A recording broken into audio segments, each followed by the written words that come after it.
C'est parti pour une immersion dans l'ombre du web, là où les défis viraux se transforment en tragédies sanglantes. Préparez-vous, car on va décortiquer les tendances les plus folles et les plus meurtrières que l'humanité a pu produire. Accrochez-vous. Le 3 juin 2022, une tragédie absurde a frappé Tangerang, en Indonésie. Un adolescent de 18 ans est mort après avoir été percuté par un camion. Ce qui rend ce drame différent des dizaines d'accidents routiers quotidiens, c'est que c'était pas un accident.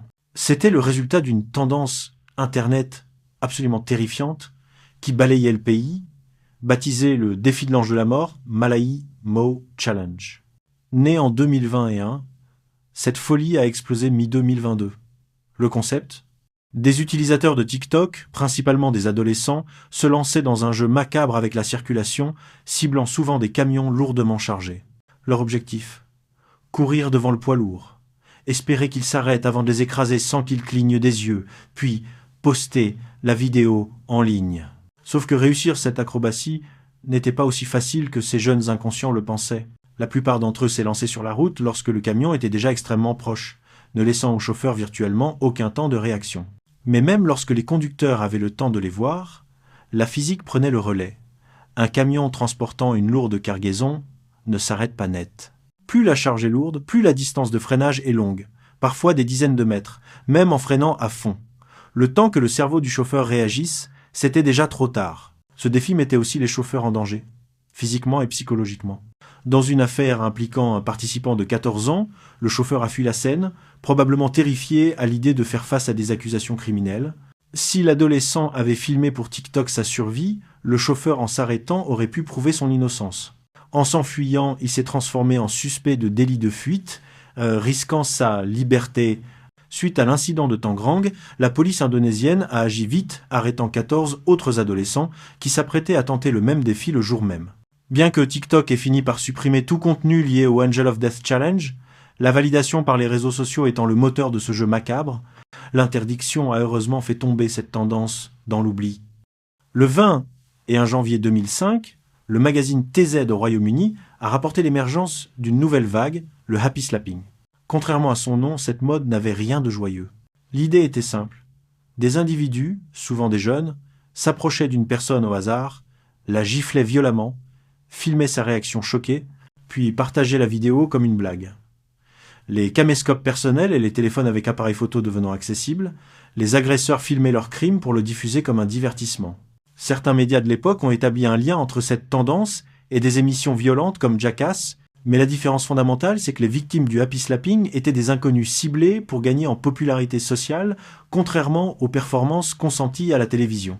Comme expliquait un expert, ces jeunes pensent, peut-être, que je pourrais mettre en scène mes propres moments de douleur et d'humiliation.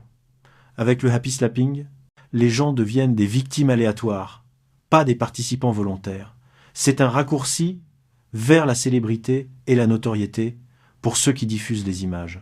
Et la situation a vite dégénéré. Pour se démarquer, les enregistrements sont devenus de plus en plus violents, passant de gifles humiliantes mais inoffensives à des attaques coordonnées causant des blessures permanentes. Le pire cas s'est produit le 30 et 1 août 2009 à Londres. Ekram Hawk, un aide-soignant à la retraite de 67 ans, a été approché par 2 adolescents, Hamza Lazai, 15 ans, et Léon Elko, qui voulait filmer une scène de happy slapping. Les choses ont rapidement dégénéré et Ekram est décédé une semaine plus tard des suites d'une grave blessure à la tête. Les 2 agresseurs ont été identifiés, arrêtés et reconnus coupables d'homicide involontaire. Heureusement, après que le Royaume-Uni et la France qui l'a criminalisé, punissant l'acte jusqu'à 5 ans de prison, aient traité cette mode comme une menace sérieuse, le happy slapping a fini par disparaître. Le 14 février 2020, Parker Smith, 12 ans, a été invité par ses amis à filmer ce qui semblait être un simple concours de saut. Il a sauté le plus haut possible, mais au lieu d'atterrir sur ses pieds, il est tombé en arrière et s'est fracturé le bras droit. Heureusement, il s'est rétabli complètement. Cependant, ce qui ressemblait à un accident était en réalité une tentative de recréer un défi viral sinistre, le Skull Breaker Challenge. Le principe demandait à 3 personnes de se tenir en ligne et de convaincre celle du milieu de sauter. Dès qu'elle s'exécutait, les 2 personnes aux extrémités faisaient un croche-pied à la victime prise de court. La victime, souvent inconsciente du piège, tombait alors en arrière, généralement sur la tête, d'où le nom du défi. Le défi a commencé après qu'une vidéo de 2 étudiants espagnols piégeant leur ami soit devenue virale sur TikTok. Les conséquences ont été désastreuses. Parker s'en est sorti avec un simple bras cassé, mais beaucoup d'autres ont été assommés, ont subi des commotions cérébrales graves, et certains ont eu besoin de points de suture au crâne et au visage. L'incident le plus grave est survenu le 24 janvier 2020, dans le New Jersey, où des collégiens ont tenté le défi. La victime est tombée si fort qu'elle a perdu connaissance et fait une crise d'épilepsie. L'adolescent a survécu sans séquelles permanentes, mais les 2 autres garçons de 13 ans ont été arrêtés pour agression aggravée au 3e degré, car le préjudice était intentionnel. Même si TikTok a banni les vidéos, cette tendance est restée ancrée. En novembre 2022, plus de 2 ans après son pic, 2 filles ont été accusées d'avoir tenté le défi sur une camarade de classe. L'Internet n'oublie jamais, et parfois, il continue de blesser. Fin 2020, et tout au long de 2021, la police de Milwaukee, Wisconsin, a constaté une hausse spectaculaire du vol de voitures. Le plus étrange, la majorité des véhicules volés étaient des Kia ou des Hyundai, avec des vols doublants ou triplants par rapport aux années précédentes. La cause de cette flambée ? Une tendance internet appelée le Kia Challenge. Tout a commencé le 12 juillet 2022 lorsqu'une vidéo intitulée Kia Boys est devenue virale, démontrant à quel point il était facile de voler les modèles Kia et Hyundai fabriqués entre 2011 et 2021. Un voleur n'avait besoin que d'un tournevis et d'un simple câble USB, dont le connecteur s'avérait être la taille et la forme parfaite pour démarrer le véhicule. Il s'agissait d'une faille de sécurité matérielle majeure, touchant des dizaines de modèles de voitures. Bien que la vidéo originale ait été supprimée par TikTok, l'information était déjà en ligne, déclenchant le défi. Des adolescents à travers les États-Unis se sont mis à forcer des Kia et des Hyundai, filmant leurs exploits pour le partage social.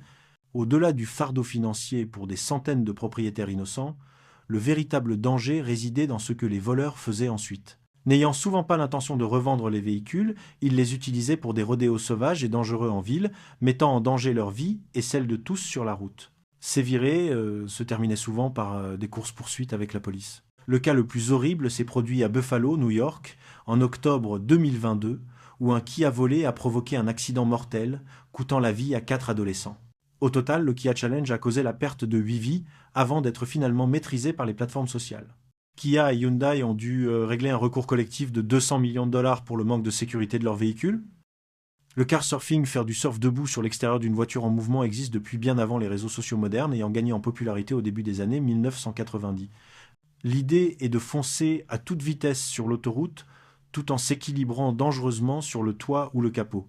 Aujourd'hui, les voitures modernes offrent moins de prises externes pour des raisons d'aérodynamisme, rendant cette activité déjà très risquée encore plus mortelle.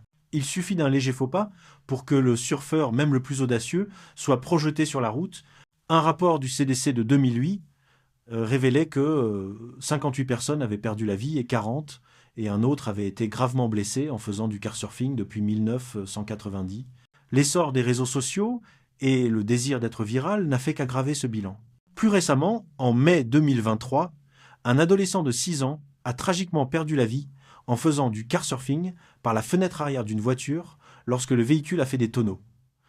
Il aurait presque certainement survécu s'il avait été attaché à son siège. Malheureusement, le kartsurfing est toujours aussi vivant aujourd'hui qu'il y a 3 décennies et ne montre aucun signe de disparition. Le Blackout Challenge est bien plus ancien que les médias sociaux.